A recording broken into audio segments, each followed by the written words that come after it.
start off here? Okay, looks like we are live.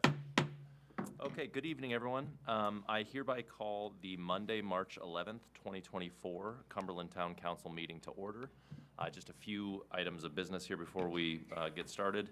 We did have an executive session this evening to discuss the interview process for the position of the new town manager, because our beloved Bill Shane is deciding that it's okay to retire at some point.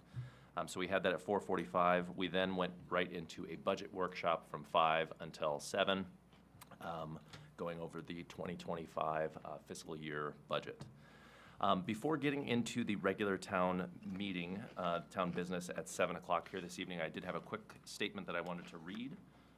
So I will go ahead and do that if I can pull it up on my screen here.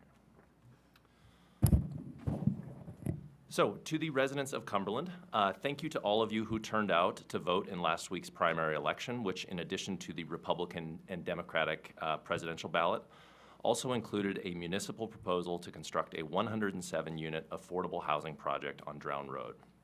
With 3,717, or 53%, of Cumberland's registered voters participating, it was a great turnout for an important election, and we appreciate everyone taking part in the democratic process and for making your voices heard.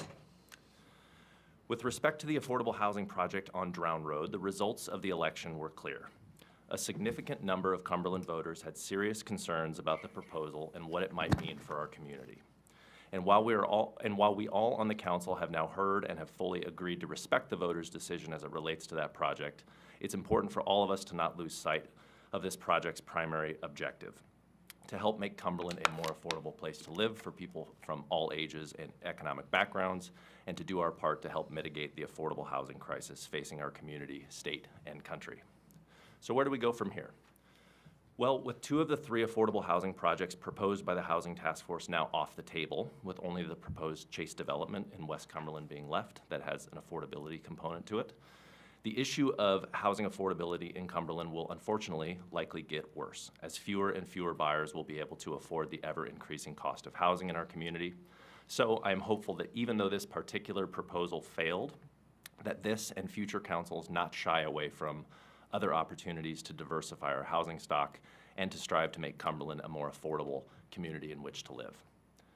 Finally, it is also critical that as we move forward from last week's vote, we do so as a unified and collective community, one where we strive to see the best in each other, one where we seek to understand, not to demonize or to judge, and one where we recognize and appreciate our collective responsibility to the greater good, regardless of how we may have voted in this particular election. Because our town, like any issue, is larger than any one vote, and it's incumbent upon all of us to come together, to reflect, to heal, and to question what role we can play to help contribute to finding a solution to the many important issues facing our town. So thank you again to all of you who voted. With that, I would like to move into the regular town council meeting at 7 o'clock. And the first item of business is the approval of the minutes. This is from our February 26th, 2024 meeting. So moved. Second. Okay, we have a motion and we have a second. A second. Oh, I think we've already got Councilor Kopp and Councilor Vale. Any questions on those? Nope. Okay, all those in favor? Unanimous, thank you. Next is manager's report. Mr. Manager. Thank you, Mr. Chair. I'm going to yield my time to our representative, Steve Moriarty, who was here to give you a quick update. Steve. Well, thank you, Bill. Good evening, Mr. Chair, members of the council. Good to see you all. Thought I'd bring you some good news from Augusta. You probably know that for some time the town has been working on a partial property tax deferral program for seniors.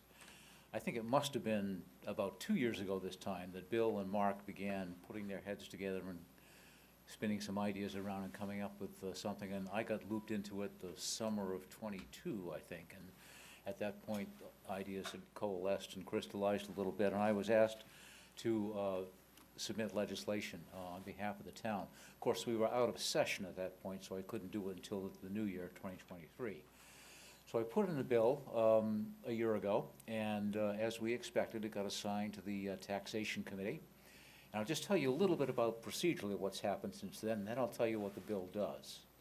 So the first thing is the committee holds a public hearing. So Mark and Bill and I met at the State House.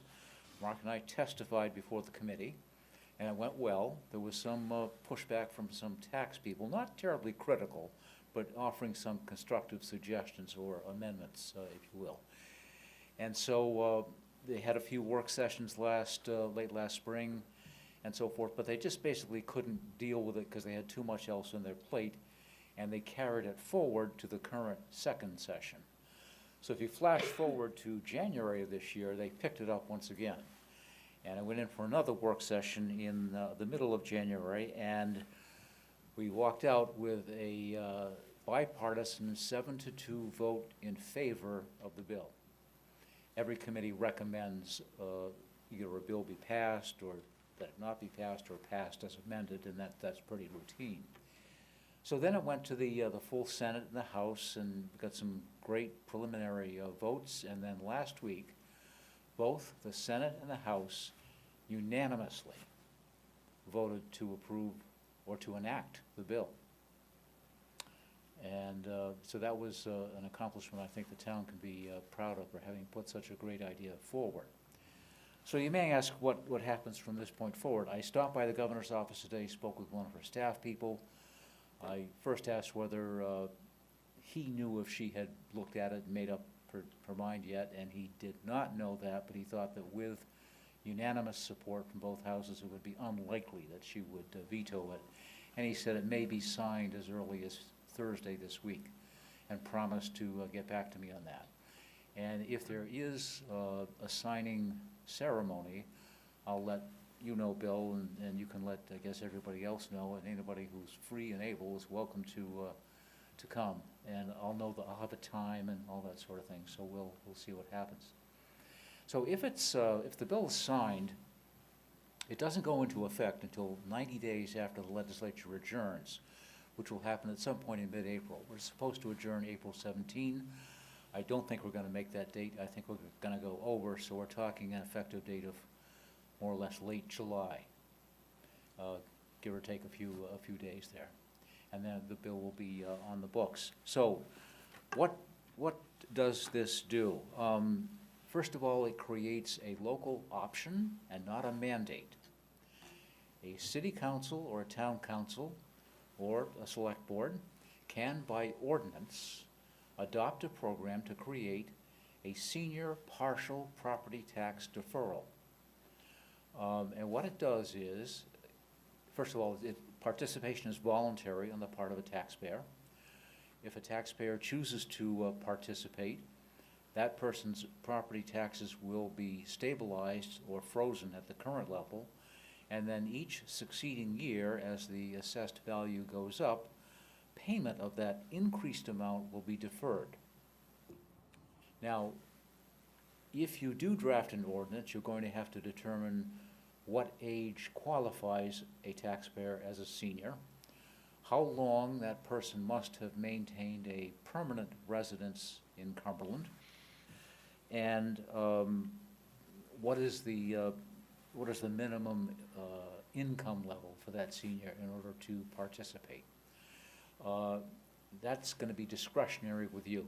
The statute defines it in terms of a percentage or the local low-income rate, if you will, and you'll have to make that judgment. The program requires an annual application, and every year the person, if they qualify, if they meet all the eligibility standards, they have to continue to pay in full the stabilized property tax that they owe to the town. The town kind of runs a tab on everything above the stabilized level, and there's a lien that's imposed on the property. So that lien will continue to accrue until several events occur. A sale, for example, or a transfer of the property to somebody else. Or if the property ceases to be the taxpayer's primary residence, or if the taxpayer basically moves away or passes away.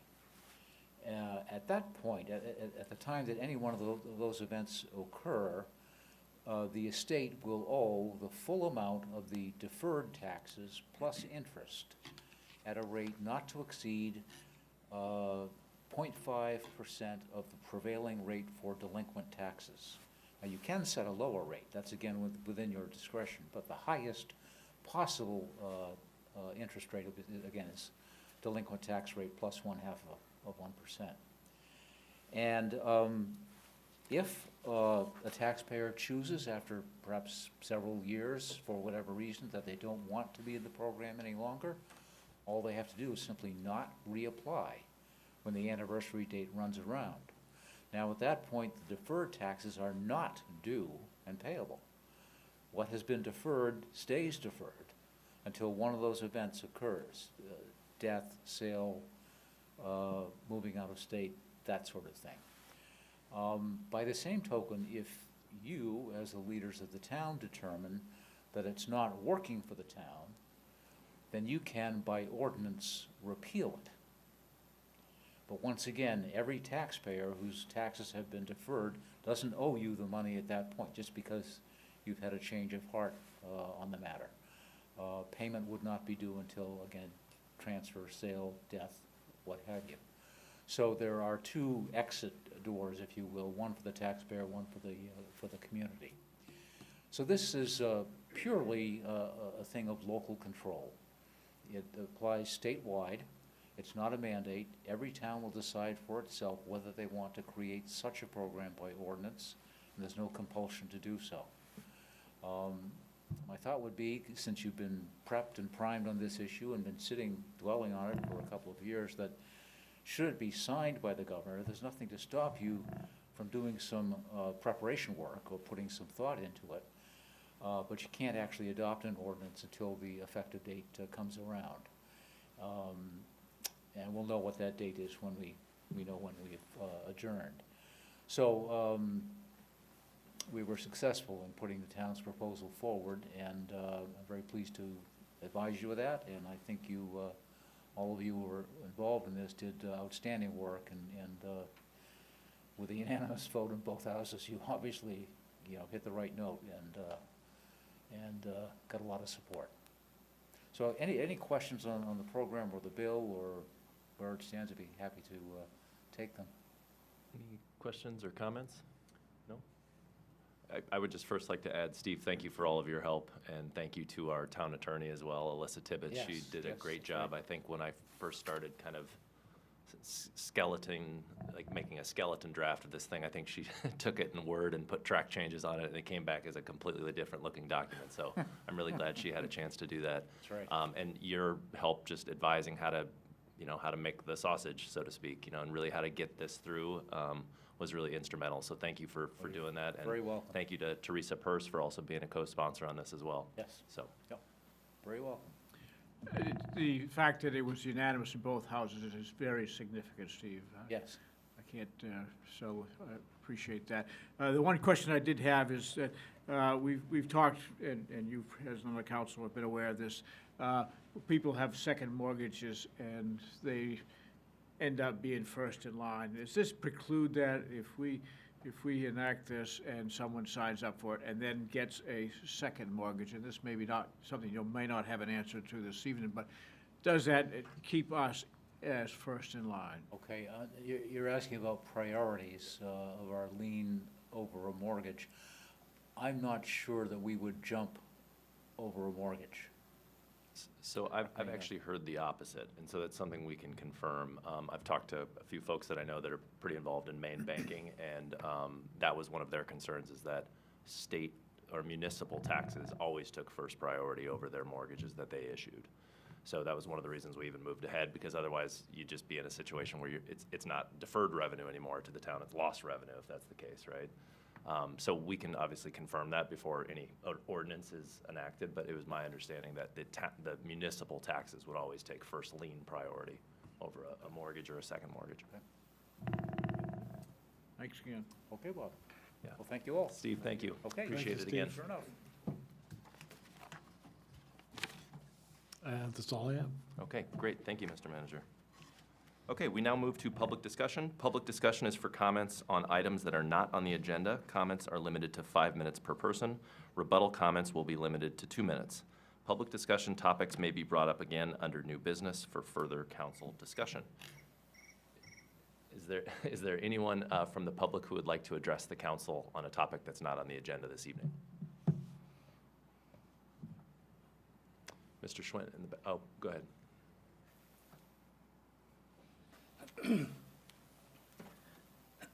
Excuse me. Bruce Sherwin, Blanchard Road. I wonder if, outside of my 5 minutes, if I could make a couple of comments or announcements about basketball. Would that be okay, Mr. Chairman? Mr. Sherwin, you have 5 minutes. Please proceed. I have 5 minutes. I will This- happily This is give good you. community stuff that I wanted to, Okay, please talk- proceed. I think Please I got proceed. you covered Please there, though, proceed. Bruce. If you don't have 5 minutes, what's that? I'll be able to make some highlights about that. Well, I wanted, there's some stuff going on with a couple of Maine women in the NCAA tournament that I'm not sure everybody knows about, so Please, that's please what I was proceed. going Yeah, to talk please- about. Please jump right in. Okay, I can make that comment, okay. First of all, I don't know how many people follow basketball. I'm a basketball junkie, so I follow it closely. And I don't know if you people know, but Anna DeWolf, a Cumberland girl, one of the best players ever to come out of Cumberland, she played 4 years at Fordham. She's doing a 5th year at Notre Dame right now, and she's playing for Notre Dame. I've watched several of their games, and if you watch, she's number 13.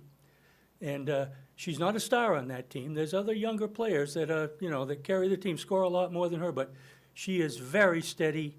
You can tell the coach relies on her. From coaching myself, you can tell. I think the coach thinks of her as almost an assistant coach on the floor. She talks to the other girls a lot. She's really effective. She does all of this, a lot of things that don't show up in the statistics. And Notre Dame's a fun team to watch.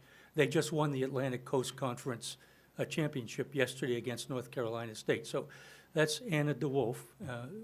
And another one from Maine that I don't know how many people pay attention is Mackenzie Holmes. She's from Gorham. She plays for Indiana. She currently or recently became the highest scoring woman in the Indiana program. They're going to be in the NCAA tournament also. And both of these girls really represent their communities and themselves and their college and our state very, very well. They are good people, and they're fun to watch too. So I just wanted to, there's a lot of people that might not know this stuff, so I thought out there in TV land particularly that might want to watch. Mackenzie Holmes' number is 54 if you watch Indiana, if you want to know who you're looking for.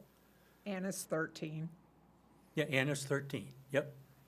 And again, Anna, she doesn't look like she's doing much, but she's doing a lot that really solidifies the team out there, if you're a basketball person like I am. She does a lot of good things for the team that don't get in the box score.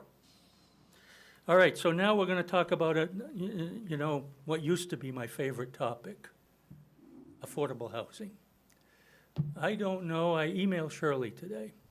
I don't know if, how many people know that there was a editorial in the Sunday paper yesterday that basically dissed on Cumberland residents, and in particular Cumberland taxpayers. In my opinion, there is a potential libel suit there. They apparently did no due diligence to talk to anybody that voted no. You couldn't see it anywhere. Even in their article after the vote, they only talked to people that voted yes. They didn't talk to anybody that voted no. I think the paper's going to have a problem. So this would be a dead issue, except for that coming up now. As far as I'm concerned, I've said this before, but I want to be clear. I am not against affordable housing. My wife and I did a lot of house-to-house talking about this. Our general feeling about the people in town is they are not against affordable housing. They were against this deal, which was a very bad deal. The comments we got mostly had to do with wrong place, wrong time, and especially a bad deal for us. It was a bad deal.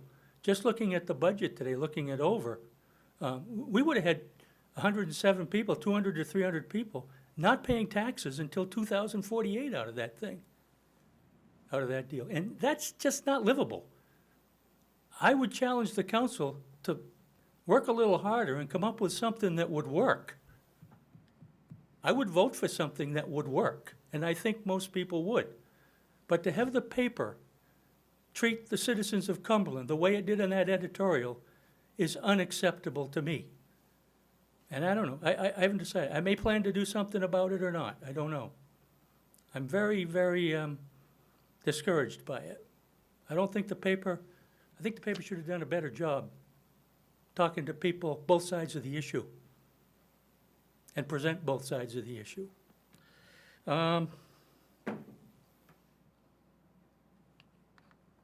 Again, I'd like to see the council come up with an affordable housing program that makes sense to more people. Thank you. Thank you. Anyone else from the public have a comment under public discussion that they'd like to address?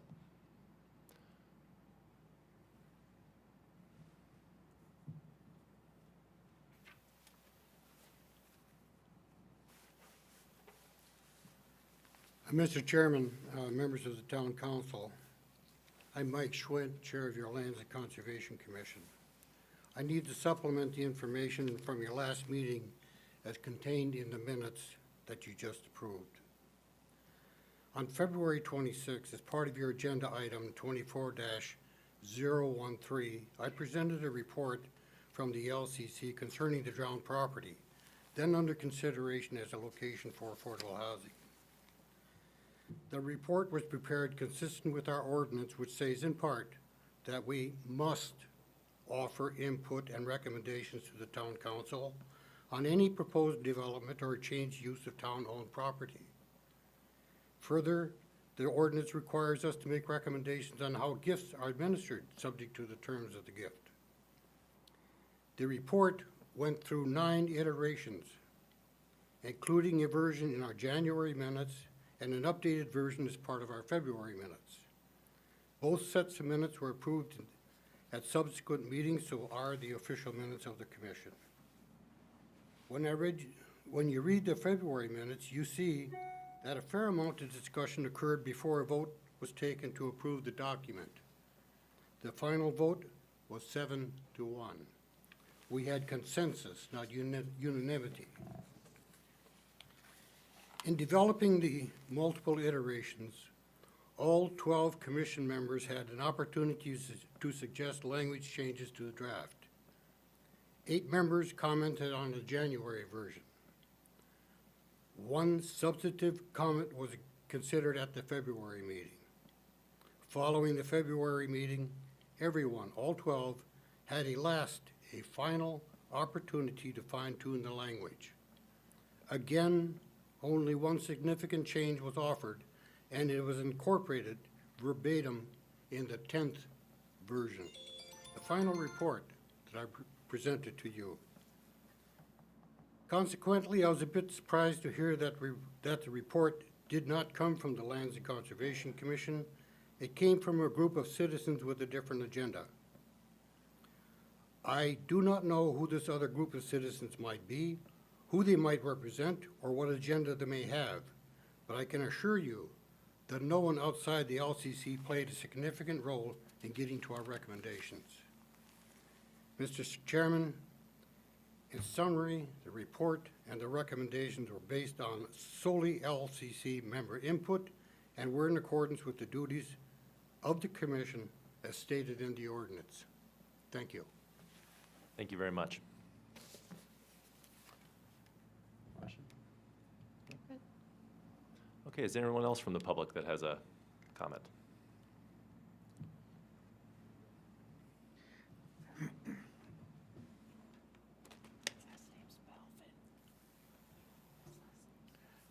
Kevin Balvin, Longwood Road. Again, I do not recognize your limitation of the First Amendment with your 5-minute timer, whatever that is. There's a dozen people here and you want to take 5 minutes to listen to them. Really, if that guy has 6 minutes, really that's a big deal. Anyways. Secondly, congrats to the 69% no vote majority for now, but we still need a long-term plan on how we're going to transition from a historically rural and in past heavy agricultural townscape to a more suburban with urbanized density pockets of urban infrastructure within the town of the largest metropolitan centers in the state, right? It's gonna happen. Our town is going to change no matter what, if you like it or not. That requires the entire community to come together. That was a cute statement that he made at the beginning. And from what has gone on in the town, over the school, over the development, over just the elections in general, guess what? From the name calling, hostilities, and what is supposed to be tolerant community, and I highly doubt that's going to happen by November of this year, or ever, unfortunately. It's awful. The real reason I'm here tonight is because somebody within our community called us all no voters out. And so they can't wait for us to be here and to share all of our ideas on how to make affordable housing within Cumberland work. So here's an idea, right? I've got 3 ideas that might help, because us no voters just want to vote no, right? Encourage high-density business growth along major corridors, like Route 100. Turn that into more of an old-school Main Street with on-street parking that would create a requirement for speed limits to be reduced. We all want the speed limits to be reduced in the West End, down that Route 100 corridor. We all complain about accidents and unsafeness. Why don't we densify that? We have taxpayers right there, right? There's 2 taxpayers right there, Cop Motors. Encourage that growth. Work with local business owners, local landowners along that corridor, and build up that with business down the bottom, taxpayers up top for low income, affordable housing, you know, really fancy condos that we like to put up, whatever you want to put in there, that would help. Encourage, there we go. Allow residents struggling with one of the highest mill rates in the area to split their lot and work with them to create affordable housing while at the same time increase their equity of said fixed income earners to help offset taxes. You're telling me a senior resident in this town with a 4-acre lot can't split it in 2 and then work with the town, work with a developer to make generational wealth for that person to stay in this community? That's not an option. That wasn't part of the plan. Nothing came to encourage like that. Encourage, remove restrictions, and work with current residents who are older to create smaller living spaces on their own property that would encourage generational flow, like you said you wanted. You want these older residents that grew their family here to move into a smaller spot. Why would you make them move into a 100-person condo unit away from their kids and their family when they could be in the backyard helping raise them, all these other different things? Again, ideas. And it works for everybody? No, but it might work for some. Might keep some people in this town. 3 reasons from a no voter. 3 to help. A no voter that voted against mispurposed land that should have gone to the school, for crying out loud. Really, it's for education, but a developer has to make money instead. We have to give it to affordable housing. Shame that you let us tear each other apart about where to build a new school when we had how many acres right here we could have built? Possibly, even have a conversation about it if it wasn't possible. A no voter that voted against a plan that had 1 developer from a highly sought after community, right outside of Portland. You're telling me this isn't a place where everybody wants to live? A no voter that voted against a local government that had the appearance, I'm not calling you, they said you did, of shoving this through when 1, we didn't go back out to RFP for a second opinion or expand our search. That didn't happen, not that I'm aware of. Again, correct me if I'm wrong in any of these statements. You held 3 garbage meetings on a Thursday evening when it's one of the most intrusive times of the week. Kids' bedtime, 7 p.m., where most parents are home putting their kids to bed. And most importantly, I don't trust your numbers at all. Your experts were spot on with the declining school enrollment when we closed 2 schools down. Great job, guys. Great job. I don't believe the numbers. Make the numbers more believable. 3 ways to help, and 3 reasons or more that I voted no. And I would be remiss if I didn't have this last point. You all know we wouldn't be in this situation if we stopped getting in so many illegal, stupid wars that you continue to allow to keep going on. Trillions of dollars, global war on terror, illegal war. How are our kids doing in those schools and those portables? Trillions of dollars could have built those. Yet no accountability. None. None. 0. It's easier to bitch and moan about your fellow neighbor than actually fix and hold people accountable for the real problems going on in our country.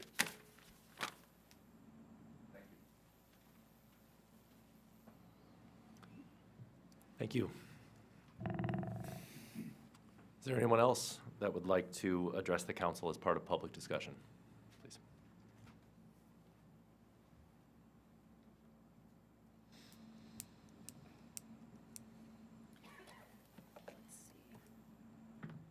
So at the, Denise Thorson, I live on Fire Lane.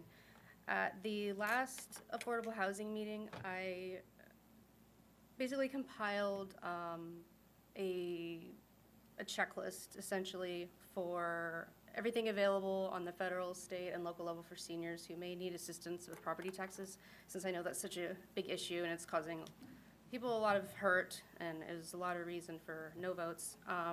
And then after that, at Councilor Bale and Kopp's request, I'd emailed that document because I didn't have very many copies, but I wanted to follow up on that, and Councilor Story King responded to my email, and we had a nice conversation about it. But essentially, in the statute under 6232, under the taxpayer benefit programs, chapter 907A, it's under the municipal property tax assistance. There's a section here which we already do the property tax assistance for seniors locally, but there's another section under this, 1A, that I thought is pretty interesting, and I would like to hear if the town council thinks it would be something that could be pursued potentially. It's a volunteer program. Basically, seniors who are struggling, or they don't have to struggle really, it's for anyone older than 60 years of age. By ordinance, the town can adopt a program where it's essentially seniors are able to be paid up to 100 times the minimum wage, which would be $1,415 annually, to provide volunteer services to the municipality. There was a comment at the last town council meeting about how we have tons of old people, nobody wants to volunteer. I think this could be a way for them to not only be incentivized to volunteer, if that is the case, but it could potentially allow seniors on fixed incomes to earn up to $1,415 annually, and that qualifies as untaxed income. It can't be used for considering general assistance applications or anything like that. It is untaxed income, and it's something for the purposes of putting straight toward property taxes. So volunteerism helps with property taxes. I think it would be a good idea to explore.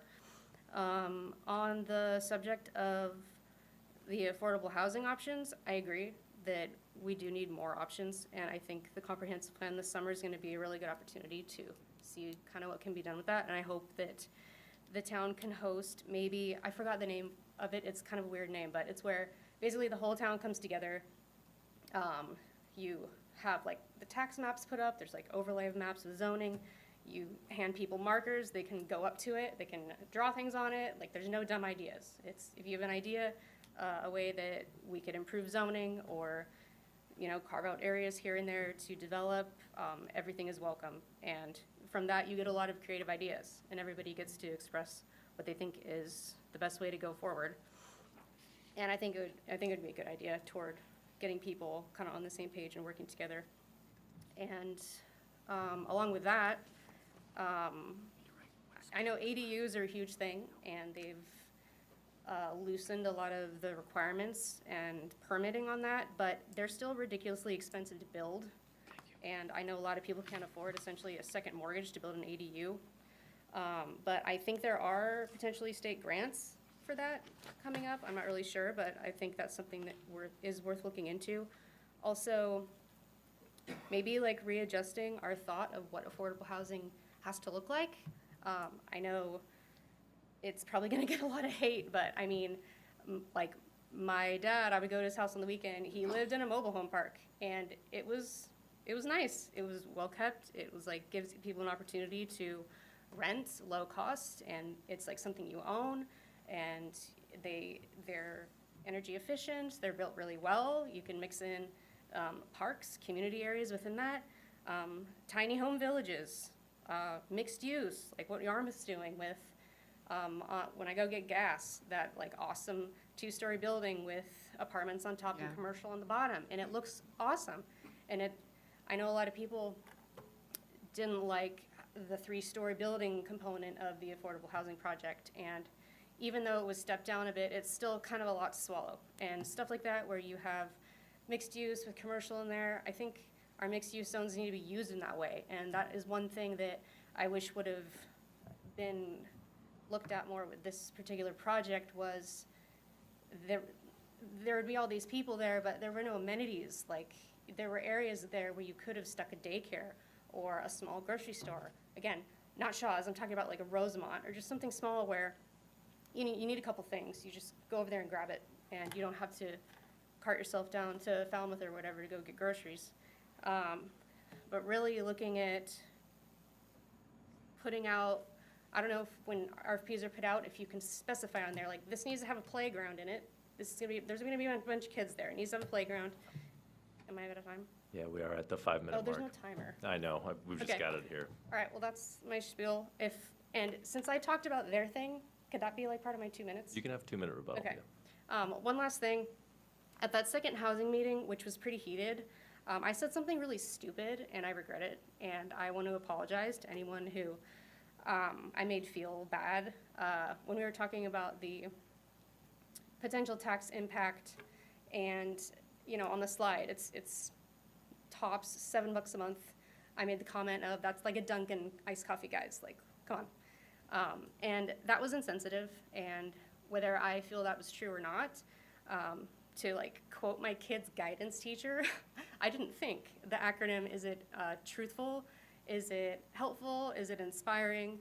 Is it necessary, and is it kind? And it didn't check some of those boxes. And I understand that to me, yeah, it's $7, whatever, but when you're thinking about the school budget, which is, you know, massive, it's gonna be $88 more per 100,000 next year for all of us. That on top of everything else, it's not just like the $7 a month. So I can understand why, yeah, that was insensitive, and it's something that's been kind of eating at me. So I'm sorry to anyone who I made feel bad about that. That's all I got. Thank you very much. Is there anyone else from the public who would like to address the council as part of public discussion? Okay. Seeing none, we will close public discussion and we will move into legislation and policy. The first item on the agenda is 24-017 to hold a public hearing to consider and act on a minor mass gathering permit application for Portland Ovation's Circus Smirkus to be held August 5th and 6th at the Cumberland Fairgrounds. I believe, Mr. Manager, this is the first time this organization has been in Cumberland, even though they've been touring throughout New England area. I think they said maybe they've been going on for about 37 years in total. It's an acrobatic circus, not an animal circus. I did notice that. This is all folks who are anywhere from, I think it was like 10 to 18 or something that want to be involved in this. Looks like they've submitted their application. They've got police and fire kind of coordinated there in terms of what the cost would be. They expect the attendance to be around 600, but the space is available for around 700. I didn't see anything immediately concerning with this, but if folks want to discuss this, I guess maybe what we could do is open it up for public comment first to see if anybody from the public had a question about this event coming to the fairgrounds. Okay, I'm not seeing anything there. Any questions or comments from the council on this item? When you're ready, I'll make a motion. Okay.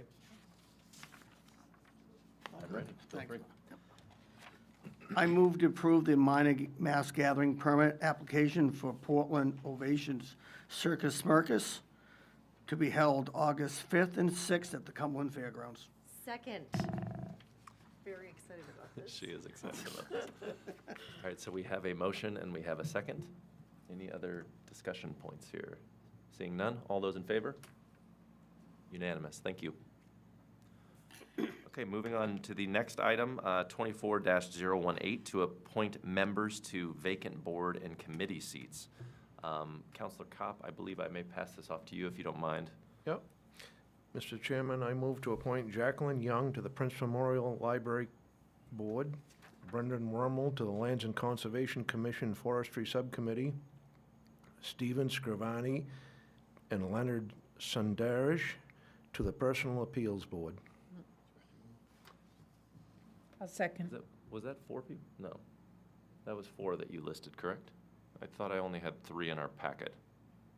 Was there one extra I member? believe we had Jacqueline Young, and then we also had Stephen Scrivani. Yep. And then we also had Leonard Sundaraj. So Brendan Wormel was an addition. There was a late addition. Okay, I didn't have that in my packet. Okay, and that was for which board was that? Lands and Conservation. Lands and Conservation, yes. I Okay. didn't have it either, so. Okay.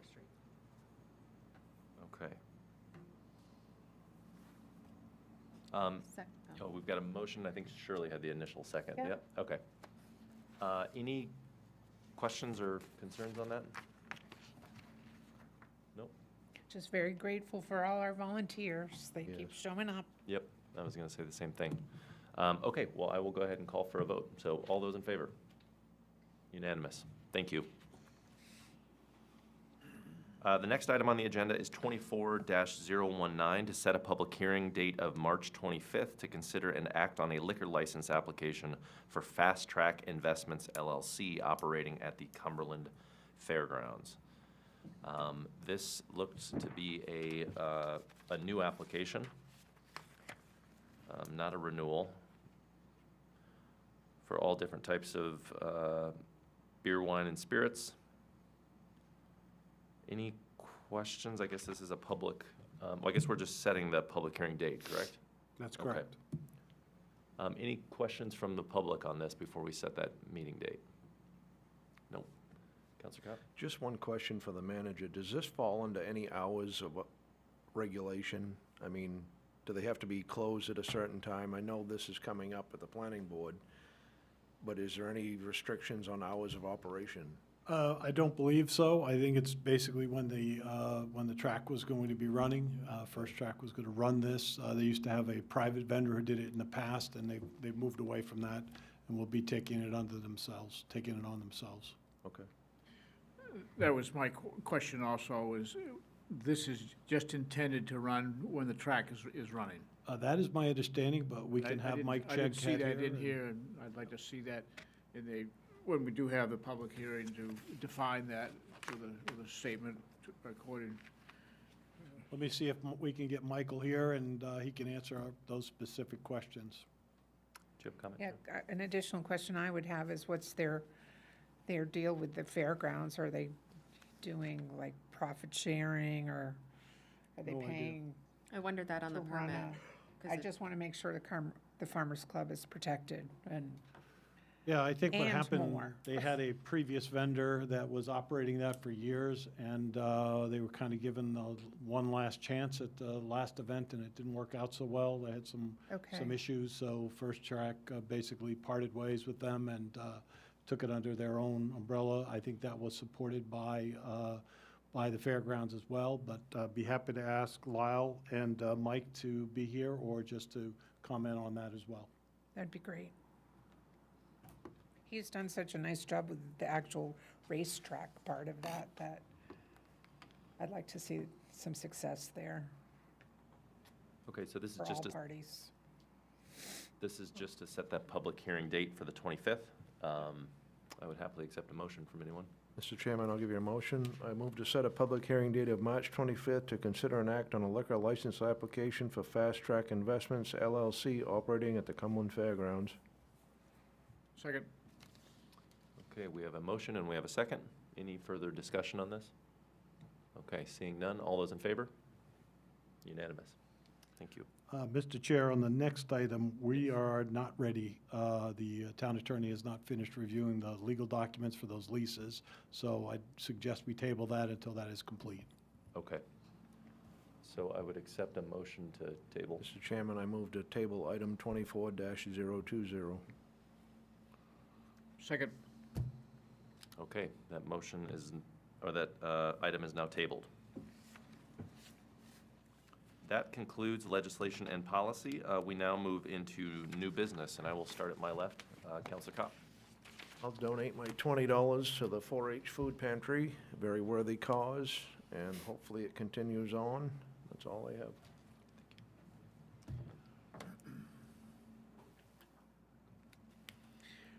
So the vote is over. I think we've heard some ideas. I hope that's not the only ideas we hear from folks moving forward. I really didn't want to address this evening because I think that it's really, it's been somewhat overwhelming. I think that the only thing that I would like to offer is that the conduct of people in this community, we got to move it up a notch. We have to treat each other a little bit better. And I think back generationally, actually, I've used my grandmother as a barometer of what proper behavior looks like. She's born in 1889. She lived to see us put somebody on the moon and saw a tremendous change in this country. I'm not sure how she would be able to handle the internet and the instant source of information and the ability to connect with people. But I think that the feeling that I can say for probably for all of us is that our conduct has to be at a higher level. We can disagree on anything, and or we can agree on anything. I think the goal here is for us to come together and find out what the issues really are, what their where there's common ground. I'll defend the council on one level. We did have a good project. We had a good developer. We had a good piece of land. We can all disagree on all of those things, and we did. We showed that at its conclusion on Tuesday. The other thing that I want to emphasize is the understanding of between those who have been here a long time and those of us who are recent arrivals. At one time, I was a recent arrival, and at some level, I struggled to fit in. School was very difficult for me. School was always difficult for me, but that's another story.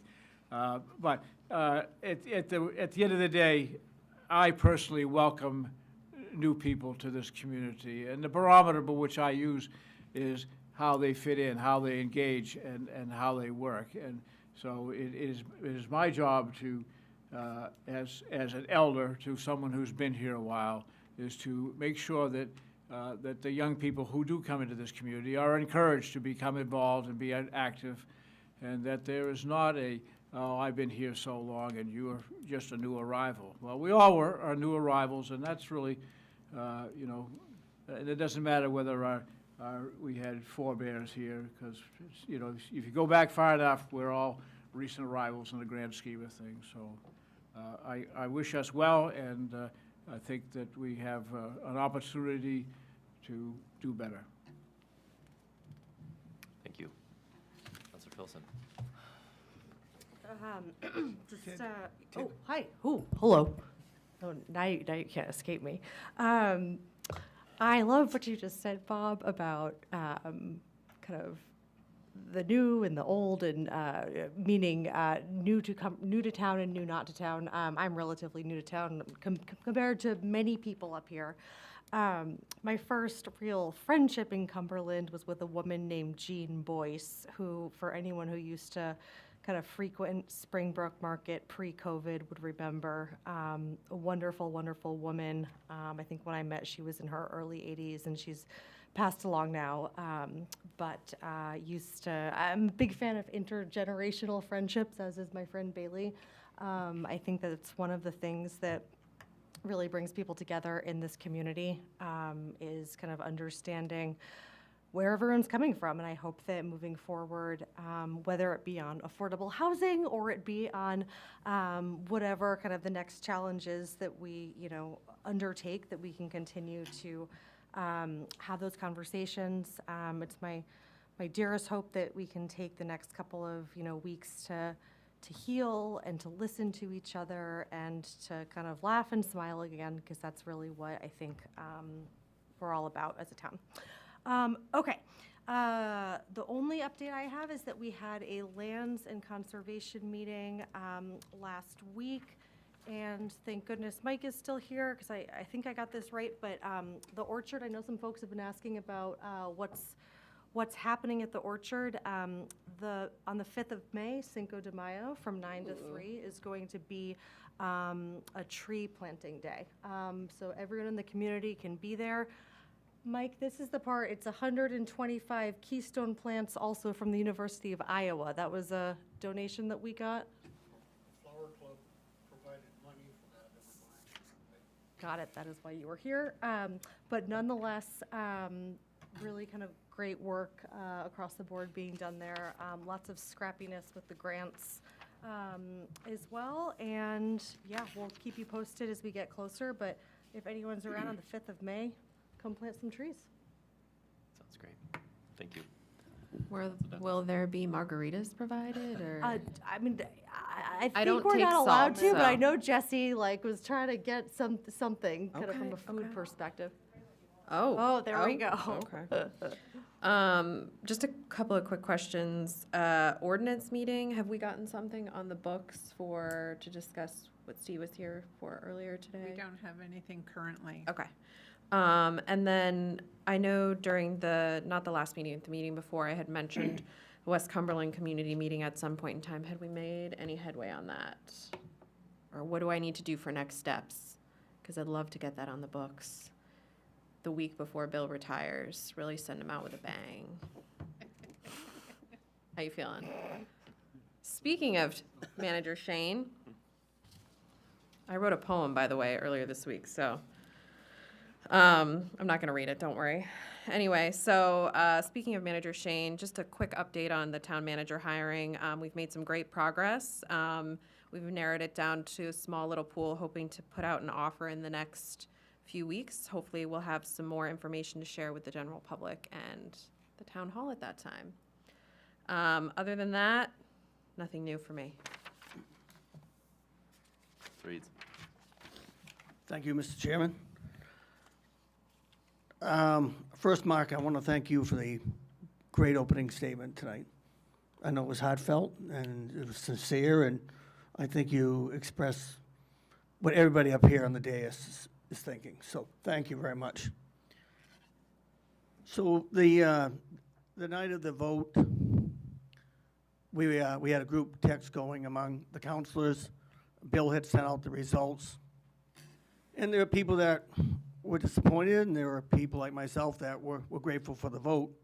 But regardless, one of the counselors sent a message out and said, I look forward to seeing what you can come up with in the future. I think that sums it up. She's 100% right. We need to come up with something in the future. Personally, I believe in organic growth in this town. I listened to Kevin talk earlier, and Kevin, you were spot on stuff you said tonight.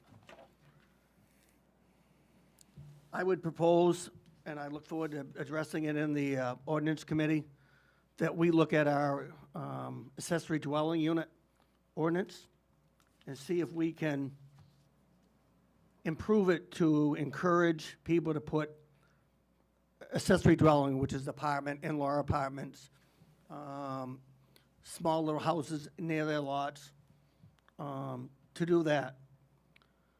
You know, we've got a friend that lives over in Greeley Road near the golf course, and he's been wanting for years to split his lot. He's got all kinds of frontage, he just doesn't have the depth. There's no reason that we can't find a way to allow him and anybody in that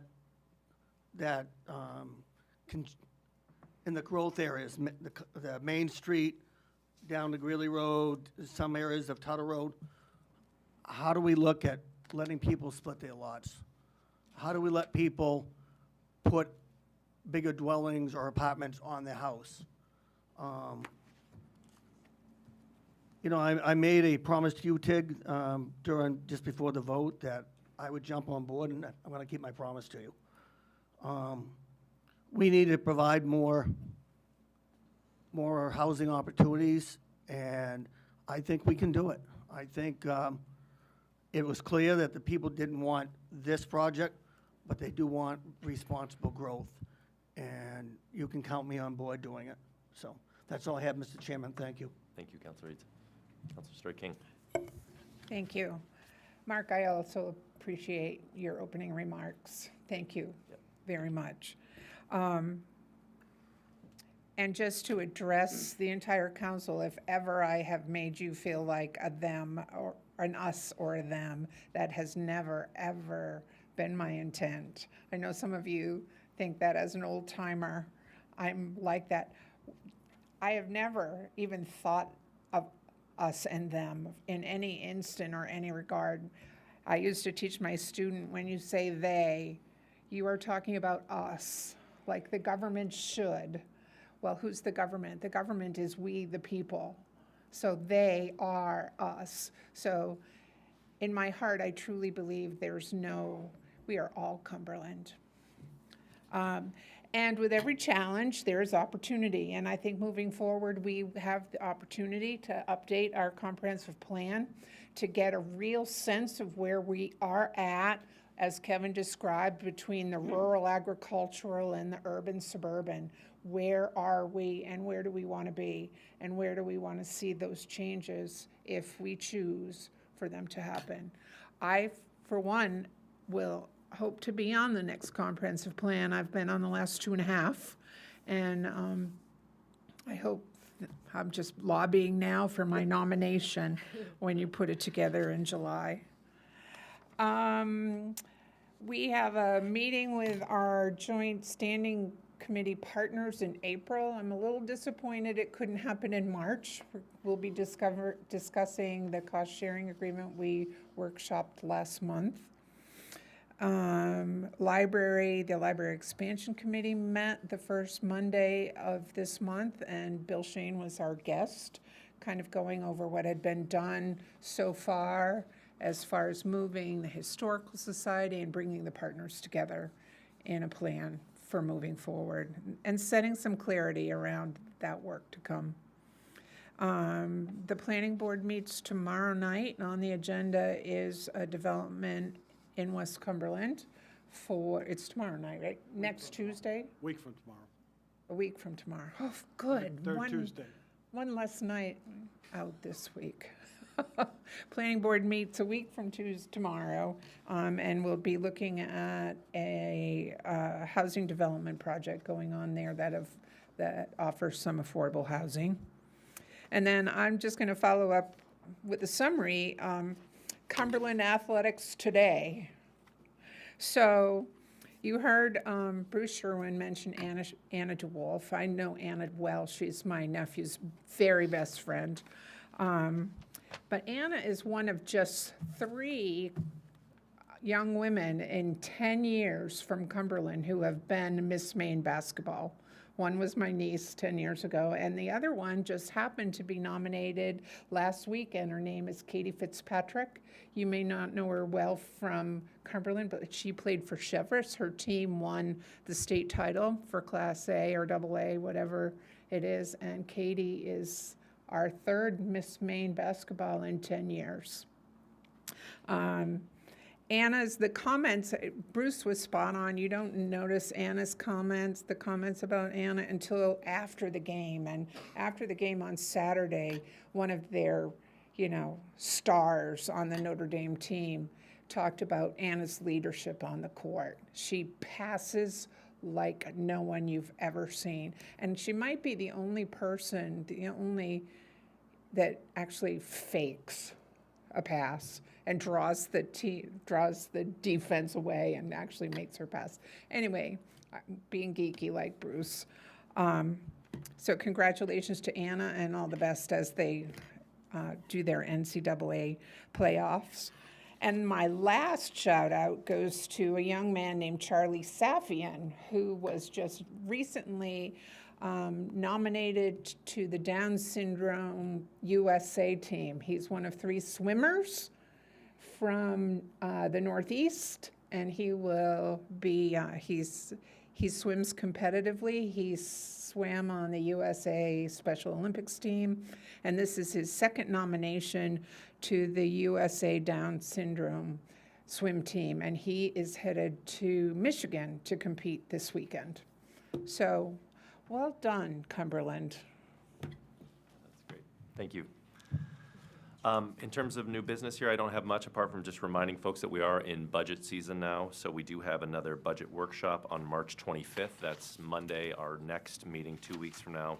We also have another one on April 8th, and then on April 22nd, the town manager plans to present the budget presentation. And then on May 13th, we will have a public hearing on the adoption of the fiscal year 25 budget. So that is it from my end. I will happily accept a motion to adjourn unless there's anything else. So moved. Okay, we've got a motion, and we've got a second. All those in favor? Okay, unanimous. Thank you. Thank you. Thanks, everyone.